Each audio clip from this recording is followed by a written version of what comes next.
রাজনৈতিক নেতা, ওদের বিচার করতে হবে। 16 বছরে যত ক্রস ফায়ারে হত্যা হয়েছে তাদের বিচার করতে হবে বাংলাদেশে, এবং প্রতিবার ক্ষতিপূরণ দিতে হবে।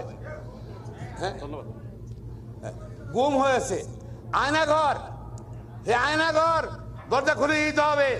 এখনো 400 লোক নাকি আয়নাঘরে আছে কত বছর থেকে। হ্যাঁ, ওই আয়নাঘরে যারা নিয়ে গেছে ওদেরকে ধরতে হবে, বিচারে আওতায় আনতে হবে। আয়নাঘরের সবাইকে খুলে দিতে হবে অনবিলম্বে, আজকে কালকের মধ্যে খুলে দিতে হবে, ইনশাল্লাহ সব মুক্তি করে দিতে হবে।